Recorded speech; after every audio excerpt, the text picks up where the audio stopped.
In addition to discussing or naming a person's career, their spiritual proclivities, and their illnesses, their spouse, that kind of thing, Jaimini also discusses how a person fights and the weapons they use. And this isn't exclusively limited to physical fighting, but also arguing or getting into a confrontation with someone. And so I'm going to cover that today. And it's really fun. So first of all, you have to find your Atmakaraka, which I've explained in previous videos. But if you don't know how to do that, what you do is you find the planet with the highest degrees in a sign. Not the highest degrees zodiacally, but the highest degrees in a sign, and you find this in your birth chart. So not in any divisional charts, but in the Rashi, the birth chart. Okay? Once you find that planet, you calculate the Navamsha, which is the 9th divisional chart, and I've put in the description how to calculate that chart. It's probably the most important chart, or the most important Varga or divisional chart, besides the actual birth chart. Okay, once you find the, and then you find where your Atmakaraka is placed in the Navamsha, now that is called the SWA, SWA, and that is where the Atmakaraka placement in the Navamsha. This is the Navamsha, okay? Now, so we're going to start. Let's say your Atmakaraka is Jupiter. So let's say Jupiter is in Taurus. Okay, now, to start with the Sun. The Sun, if your Atmakaraka is joined with the Sun in the Navamsha, that means the Sun represents a sword. You use a sword to fight. And what that means is that translates into modern times is the sword play is extremely involved. It takes a lot of skill. There's several different ways to sword fight, and also you usually fight with honor. That's the big thing about the Sun. You fight with honor. So when a person has the Sun in their SWA, or the Sun conjoined the Atmakaraka in the Navamsha, the 9th divisional chart, then that person uses a sword, and when they get into an argument or a debate with someone, or they get into a confrontation, they're going to fight with honor. They're going to tell the person why they're upset, why they're angry, what the person did wrong, and they're going to defend themselves that way and say, I'm not going to put up with it. They're going to make a stance. So they fight with a lot of honor. They don't just beat the person to death or anything like that. They use honor to fight, letting the person know exactly what they did wrong and how they're defending themselves. So that's one. That's the sword. And also the sword takes a lot of skill, and it takes a lot of skill to do this because you're trying to convince your opponent you're trying to get the opponent to see their fault in the confrontation. So that's one, okay? So if you have the Sun with your Atmakaraka in the Navamsha, called the SWA, then that's how you would fight. Now, okay, where did it go? Woo! Okay.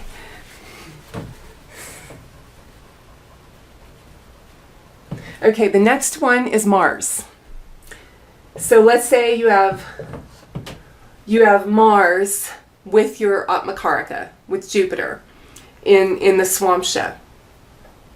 Mars is a spear, and a spear is very effective because it can be used at a distance, and it can be used in your hands, standing in your hands.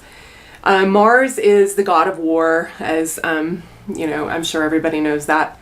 And he's very efficient, and he likes to get it over with as fast as possible. So this person is going to use everything in their arsenal, or they're going to use the most effective method to destroy the other person. They're not going to use everything, but they're going to use the most effective thing. And they're going to find a weakness where they hone in on the person's weakness and attack that weakness. They just don't throw everything at the person, but they attack the weaknesses. And that's what the spear does. The spear can be thrown to an oncoming enemy, or it can be used to stab the person right in front of you, or you can even hit the person like a stick and not even kill them, or just injure them if that is all you need to do. So that's how Mars fights. He's very effective, finding the weakest spot almost immediately and using a spear to do that. Okay? So that's what Jaimini says about having Mars with your Atmakaraka. All right, the next one is Mercury.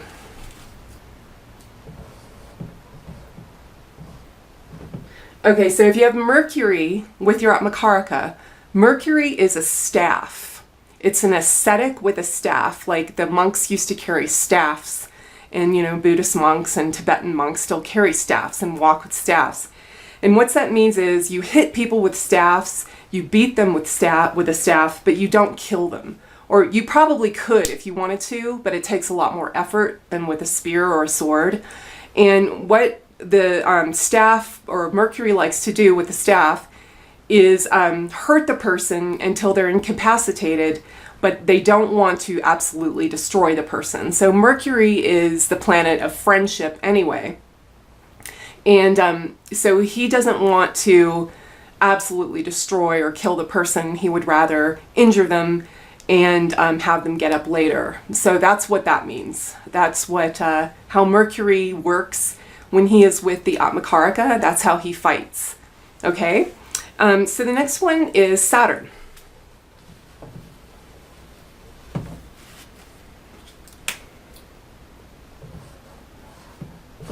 Okay, Saturn. When Saturn is with your Atmakaraka in the Navamsha, in the same sign, okay, Saturn is a bow. And a bow would translate into modern times as a sniper. And what that means is the person gets away to a safe place and then attacks. They always make sure they get away to a safe place where they cannot be or suffer any retaliation or suffer any injury. They make sure they are absolutely safe. They get away and then they attack from a distance. Or they just, if they're in an argument or they want to hurt someone, they make sure that they just don't care, anymore, or they have no skin in the game, as they say, and then they attack the person that way, either verbally or that's how a sniper does this. Sniper is off on the rooftop or we're on a cliff, and he's safe, and that's what the bowmen were in the old days. So that's how a person with Saturn with their Atmakaraka will debate or fight. So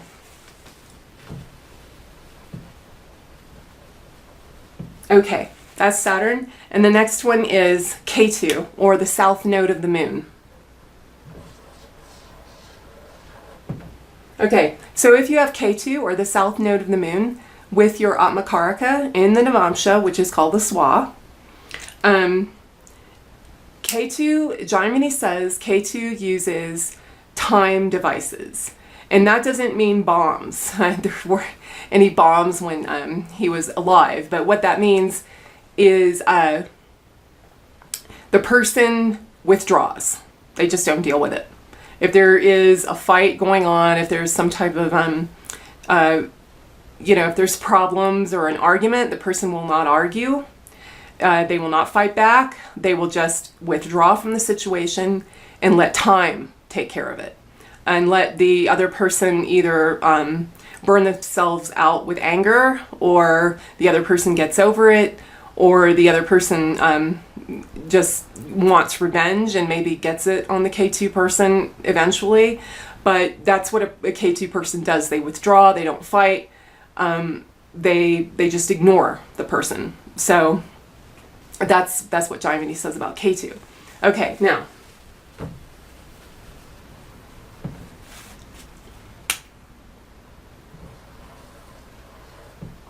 Rahu. All right, that's Rahu. If you have Rahu with your Atmakaraka in the Swa, in the Navamsha, Rahu, Jaimini says Rahu is mechanical devices. Rahu rules technology, and that's what he rules in all the way across the board. Even in Parashara, he rules technology, and so mechanical devices. What that translates now is bombs, nuclear bombs. The Moab bomb, anything where you throw everything you've got. Every single thing you've got at the person. And usually in an argument, that means you just bombard them with logical arguments, you insult them with names, you do everything in your repertoire of weapons to fight them. You use everything you've got and you just destroy that person. So when you are in an argument with someone who has Rahu conjoined their Atmakaraka, that's really difficult because they will attack you with everything they have, and usually really destroy the other person, unless the other person has Mars and is able to find a weak spot and attack that weak spot, or get that person through the Rahu person through their weak spot. But when a Rahu person, when they have Rahu with the Atmakaraka, when they get angry, or they feel threatened, they're going to throw everything they've got at you. So if you know somebody like that, or you are one of those people, just keep that in mind. So yeah, that's what Jaimini says about those planets. Now, for Venus, Moon, and Jupiter, if you have Venus, if you're Atmakaraka, let's say your Atmakaraka is Mercury, and he's conjoined Jupiter. Jupiter does not have any weapons. Jupiter does not bear weapons. Neither does Venus, and neither does the Moon. Those are all benefics. So what the person would do, if their Atmakaraka is Mercury and it's joined with Jupiter, that means that the person would use Mercury. He would use the staff to fight or to argue. He would argue in that, or debate, fight, whatever it is, in that fashion, the fashion of Mercury, using his staff. Not really trying to kill the person, but harm them enough so they leave him alone and go away. Now, now this is another thing. Watch this. If your Atmakaraka is Jupiter or the Moon or Venus, and it's alone, then you just get slaughtered, basically. You don't know what to say when someone starts attacking you. You have nothing to say. You're flabbergasted. I think a Venus person will try to be a diplomat and try to kind of coax and talk the person out of it. Jupiter might want to use wisdom and appealing to being a good Christian or a good religious person, or appealing to their morals. And or the Moon the Moon is so sensitive that it would just crouch back and be like, oh, don't hurt me, please. But these three planets do not have any weapons. So if your Atmakaraka is one of those three planets, and it's alone, that means you should probably avoid serious confrontation, because that's what it means. It means you don't have any weapons. So, and then now, if you have, let's say your Atmakaraka is Saturn. Okay, and it's alone. It's all by itself. You use that weapon. You use the weapon of Saturn, which is a bow, which is you retreat to a safe place, and then you attack the person from that safe place. In debate, that would probably mean you would, if you get into a debate with someone on a subject you don't have a lot of knowledge about, then you would learn as much as you can on that subject, and then go back and attack that person after you've armed yourself with a lot of knowledge and you feel safe. And you feel like safe in your knowledge and you can argue that point. So, yeah, that's what Jaimini says about the weapons. And that's it for today. Or that's it for this one. Thanks.